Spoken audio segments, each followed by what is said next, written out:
Just obviously really excited to play a really good BYU team. They're really talented. About as excited to go play them as I am to see our fans, in the seats. This is going to be a big game where they can make an impact. Was really pleased with the crowd this past Saturday, and I know that they're even going to be cranked up louder, more intense this next week. I think this is the kind of game that, the Autzen crowd can make a big, big impact in the game. But this team's a really talented team that we're about to go play.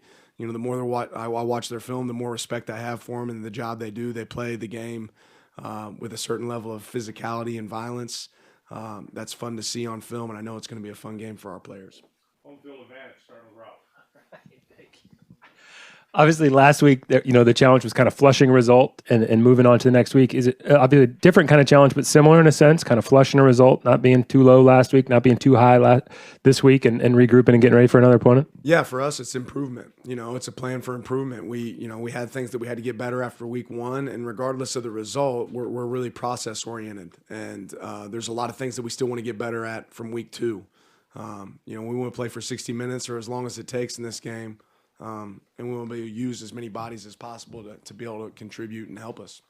Right in front of him, Eric. Coach, last week I think you talked about when to see an offensive and defensive identity take place. Did you see that, and kind of what are your impressions of both units? Yeah, I think we're closer today than we were last week, but still not completely where we want to be. There's certainly a lot of positives to come out of the last game. We had a ton of first downs and we're able to move the ball really well on offense. I'd love to see some more of those, plays that were 15 yards turn into 30-yard plays, create some more explosives. I think a lot of that has to do with how we play without the ball, down the field with our finishing blocks and being able to, instead of, buying a ticket and being a spectator on a play, going and finishing blocks and plays. That's something we're looking for certain on offense. Defensively, have to continue to play within the framework of the defense and play with relentless effort. But you want to have an opportunity to create some more negatives, be able to finish on some one-on-ones. We certainly were able to get some takeaways this last game. That's got to be something we continue to do moving forward. Third row middle, Chris. Yeah, Franklin and Thornton had a real nice game on Saturday. What are your thoughts on their improvement and just going into week 3? Yeah, I think it's a great example of when you work really hard and the opportunity comes your way and it presents itself, things go well. And both those guys, we were able to show a play today to our players that happened in practice, and then the exact same play happened in the game on Saturday. And I think that's really the big emphasis. Troy ran a curl route on a third down, was able to convert it. We were able to go back to practice, show the exact same coverage versus that route in practice, and then it carried over there to the game. So when you're able to replicate and play the game really before you play the game in practice, I think things like that will happen out there on the field. And, this past Saturday it was Troy. He was able to get a lot of touches based on the looks that we were getting. Next Saturday it might be somebody else. But, both those guys did a good job in the game. Second row left, Jerry. Yeah, Coach, you played a lot of players. It was nice to see. Could you name maybe a few what you call second level, maybe weren't starters, that impressed you a little bit after watching the video?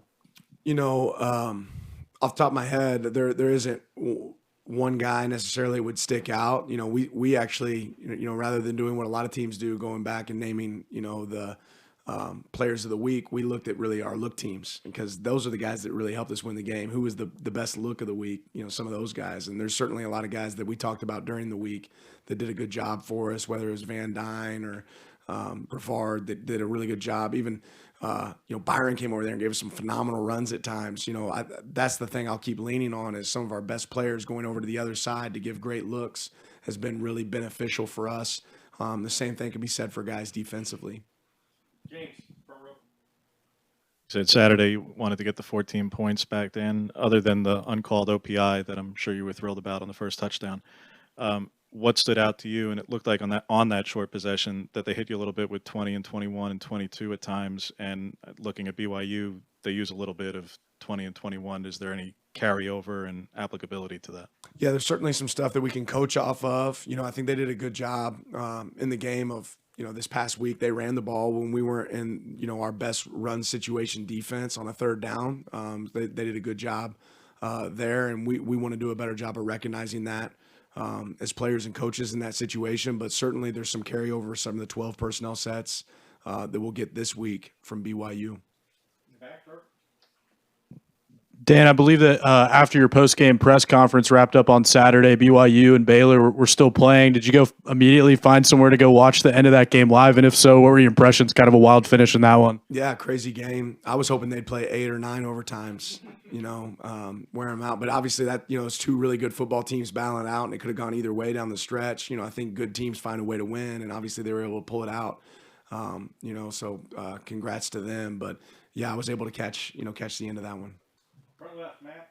You brought up BYU's physicality. Looking across the board, they look pretty big, pretty heavy, multiple positions. Just your thoughts on their personnel, and just they don't maybe typically look like a independent or maybe a group of 5 team you would associate that with. No, they're a good team. They've got great players across the board. We highlighted a couple of those guys today in our scouting report, and pointed out they have NFL talent on their roster, so they have a good team. They play really well. A lot of returning starters, a lot of continuity there as well. We're going to go second row, and then here, just hand it over when you're done. Can you talk about quarterback Jarrett Hall and just the challenge he presents for your defense?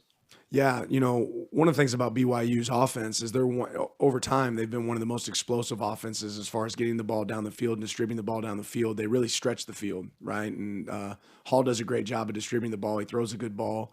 Understands their offense, but also has the ability to run, so he presents some good challenges with his ability to scramble. But I'd say he's a quarterback that looks to throw it, right, and keeps his eyes downfield. It's been running back by committee early. 5 running backs touched the ball against Georgia, even more so against Eastern Washington. What have you seen from that grouping? Yeah, running hard and continued improvement. I think last game we were able to establish the run game, and it really helped us out. It sets everything else up. But one thing that I've been impressed about with our backs is their ability to get the ball, not just running it, but also catching it out of the backfield. I think our longest pass play was to Sean out of the backfield on the 3rd down. So those guys having success is really good for our team in that group. We're going to go back to Chris in the In middle. the annals of Oregon football, a win that has kind of stood the test of time is Oregon beating BYU in 1990. It's just kind of a big classic game, and I know it's a long shot, but has anybody ever brought that game up to you heading into this week, or just talked to you at all about any of the old timers in the Cass Center? I'm not sure if there's anybody still around. I'm going to look it up now. Yeah, I haven't heard a lot about that game, but looking forward to going back and finding maybe some old film. Eric on the left. You mentioned a lot of experience on BYU's team, a lot of guys, I think 15 of 16 leading tacklers, but more than that, a lot of guys go on missions and they're 24, 25 years old. They've started their lives almost like more than the average college kid. Kind of what advantages does that have? And do you kind of foresee, especially in a tight game, that maybe that could come into play at all? I've never really thought about it from that angle. They certainly have some older guys on their team because of that. I don't think it'll necessarily present an advantage to them outside of, I guess we could all say they might have, some maturity because of that. But we'll see. Right in front, James. Wanted your assessment from both defensive perspectives of the Baylor BYU game, Dan, since you know what Dave runs, how much of what he did can, particularly against the run, carries over to what you guys will look to do, and you get to see what they're doing offensively against it, vice versa. And conversely, because you know Jeff Grimes quite well from the Broyles and what he's done, for Kalani to out-scheme him, what did BYU do to stifle one of the more explosive and better offensive minds in the game this past weekend? Yeah, BYU, is a really good defense. They do a really good job, and I think they present some really unique looks. They're not a cookie cutter defense. They do a lot of different stuff, and I think that showed up. Obviously, I think Coach Grimes had some really good plays in that game as well. But obviously, BYU did a good job. It was kind of a defensive battle in a lot of ways until it got to the end of the game there. And even then, it was still, coming down to field goal, tit for tat. So, they do a really good job. There's certainly some similarities in some of the stuff that, Baylor and us, what they do on defense, but it won't be the exact same by any means.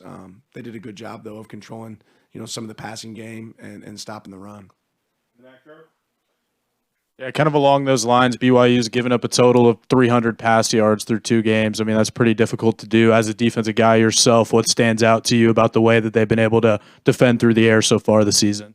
They just do a good job of mixing it up. And then, when it is pass, they do a great job of recognizing it and getting out. They key run pass really well. They, again, present different looks. They kind of let their core play the front, right? And they kind of handle the run, and they play really well on the perimeter, a lot of overlap, up front. But and then their back end, their secondary does a good job. They have really talented corners and a good secondary.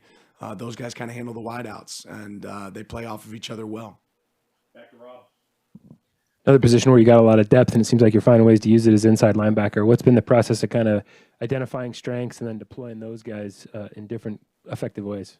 Yeah, ultimately, games can be long, and you want guys to be fresh and be able to go out there and execute. And if we have guys that can execute at a high level, we want to be able to utilize them.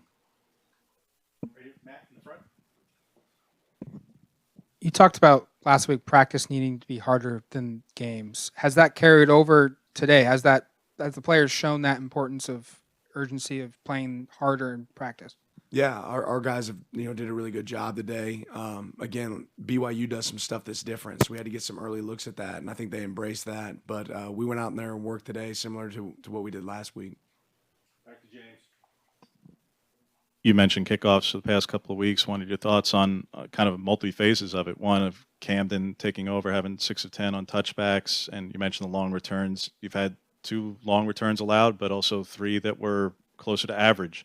And I think you used at least 3 different kickoff plays or formations on Saturday. So your thoughts on all of it, on Camden versus Boyle at this point, and who's kind of got that job, and your coverage in particular?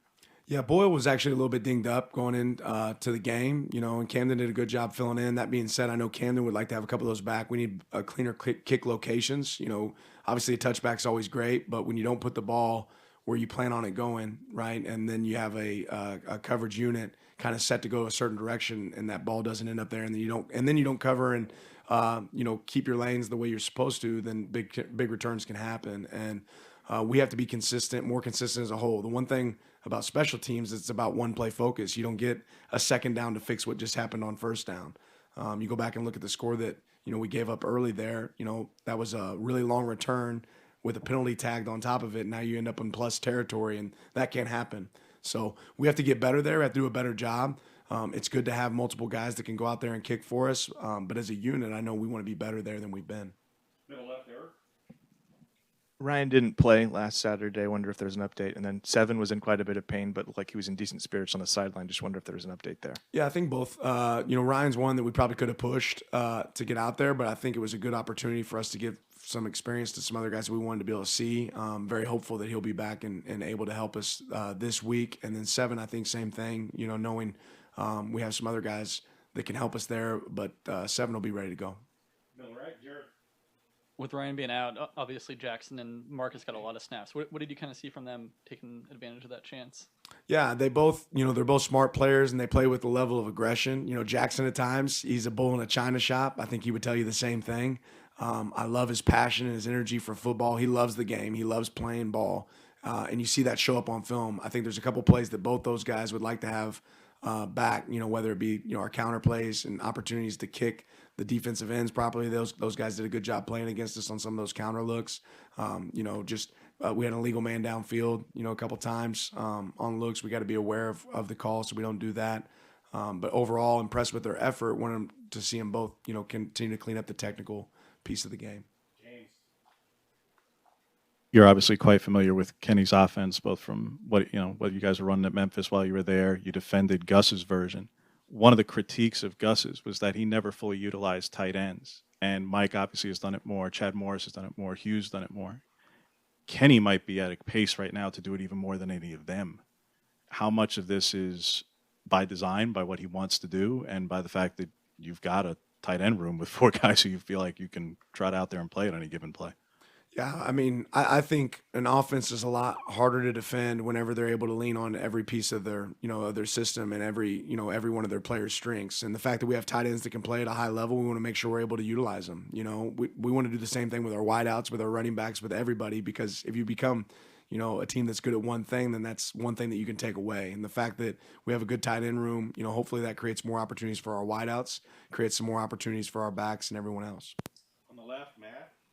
What's your philosophy with red shirts? Like Jordan James played against Georgia, didn't play last week. Is it strategic when you play guys that you plan on redshirting, or is it just 4 games when you can get them? Yeah, Jordan had an ankle that was bothering him, and we probably could have pushed to use him, but he didn't practice a lot during the week, so it wasn't going to be something that we were going to push in the last game. again, if you're good enough, you're old enough, right? So if you can help our team win games, we're going to lean on you and use you. James. You've gotten to play the dime a couple of times. I think one against Georgia and a couple of times this past week. It looks like, well, no, 3-play sample, that Jeff plays a particularly big role in that. And this past weekend, I think he played both linebacker and that kind of center field spot. What makes him so useful? Because that was not a package, albeit different, that he played in the last defense.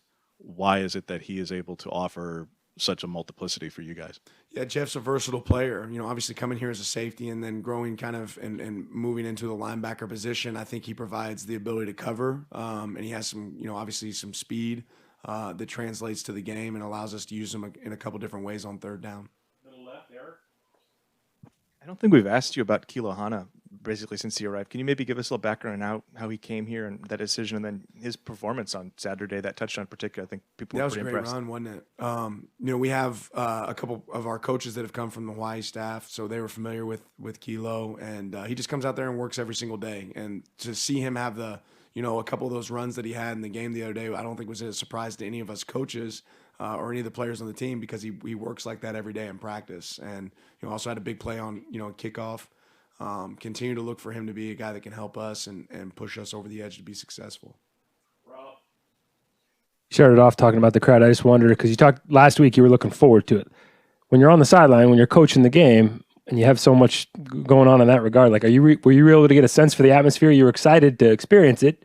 So what was it like to experience it? And did, kind of everything it was cracked up to be in your mind?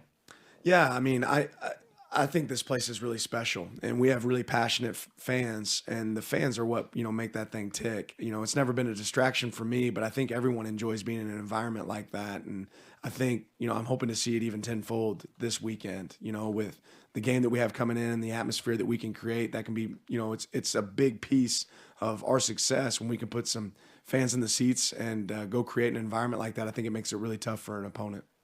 Back to James. And looking back at the film, what your thoughts were on Bo? You said you wanted to see on a couple of throws. It looked like, at least from my amateur observation, that there were a couple where it wasn't necessarily wrong decisions in completions, but maybe some missed opportunities on some of those more explosive plays you were alluding to before. Yeah, I thought Bo played well. He went where he was supposed to go with the ball. Majority of the time, there's a couple things that we cleaned up as a staff coming in, saying, hey, where was this guy supposed to break? And then where's the ball supposed to be? And making sure we were in sync on that. Overall, I didn't think he put the ball in jeopardy. There's a couple throws that he probably needed to have back that didn't turn into negatives or turnovers, but I think that's what we have to continue to push. Bo understands exactly what we're looking for, and so does Ty and Jay. Those guys know exactly where to go with the ball. They made some good checks within the game, so that was comforting to see. Back to Eric, left middle.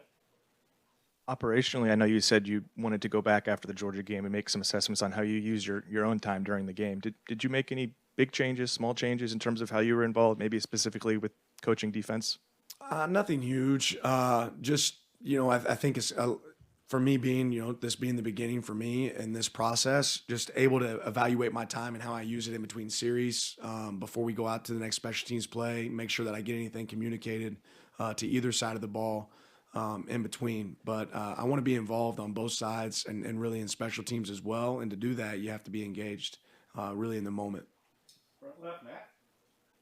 Said it after the game that you wanted to go back and watch the film get a better feel of things maybe you missed from the sideline. Anything stand out watching film of game 2? Not a lot. I think one of the biggest things you can do as a coach is you go back and you look for the stuff that, hey, this could have been a big play for us offensively or defensively if it didn't go right here. If this guy didn't make a great, an outstanding play, if we didn't win this one-on-one. And I don't normally want to share those because that might be something for the opponent, right? But there's certainly some things going back. You say, okay, that this can be an issue moving forward if we don't get it fixed. And that's what we always talk about, going to the doctor on Monday to fix those things. James. Wanted to confirm that I'm not crazy. On your delay, was there play clock malfunction that it should have been 40, not 25? Yeah, we think there was a mistake there. Okay. And secondly, in the moment, more process, how does that not get caught by you folks? I mean, in terms of... we called it out. That being said, we were told it wasn't wrong, at the time. But we also have an assessment for us as a coaching staff now to prevent that from happening in the future. So that's at the end of the day, that's on us as coaches. We got to get it right. There might be a mistake in a game. Obviously, officials can make mistakes just like coaches can make mistakes, and we have to do a good job of IDing that and making sure we're ahead of it. Second row left, Jerry. Yeah, Coach, watching the telecast, it was pretty fun watching you being mic'd up. How was that experience? Did you get to review what you actually said and what they used of what you did? Or I wasn't in charge of that. I'm glad. Hopefully, somebody did a good job of assessing that because I'm not sure if it's all good for TV or not. But yeah, I didn't spend a lot of time thinking about it during the game. Rob, back in the back.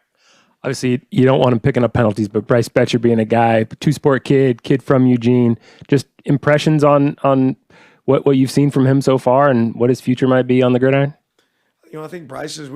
I just got done meeting with special teams, and I think Bryce is a great example of a guy that he's embracing his role and his way to be able to help our team, and he plays with tremendous effort, and that shows up. You said it. You don't want to have penalties, right? And something we try to pride ourselves in, and we can certainly get better at. That being said, Bryce, when you play with tremendous effort, you're going to get a great result, and he does that consistently, not just on game day, but in practice. Time for a couple more. James here in the front. Looked like Matt was back on the sideline with you guys. Who was up in the box then for the defensive side, and is that going to be a move you stick with? Yeah, I think it went really smooth for us on the sideline. Coach Martin actually got ran into in our last game in the Georgia game. So it's twofold. It's for an opportunity for him to be up. You move a guy up in the secondary, you want to be able to bring somebody down in the secondary to be on the sideline. But he just banged up his knee. We felt like, hey, it kind of fit for him to be up there, but the communication was good. Last question on the left, Julian in the back. When you get a bunch of guys, different guys in the end zone like you did on Saturday, what does it just do for a team's confidence heading into a tough opponent like you guys are going to be on Saturday with BYU? I think every one of our players realize, hey, this is how it works and we can do it, right? But we have to do it on a consistent basis, and we have to do it against, good opponents. So, everything works on paper when you draw it up, right? It's about going out there and executing it. Our guys executed at a high level on Saturday. We need that to carry over for the next game.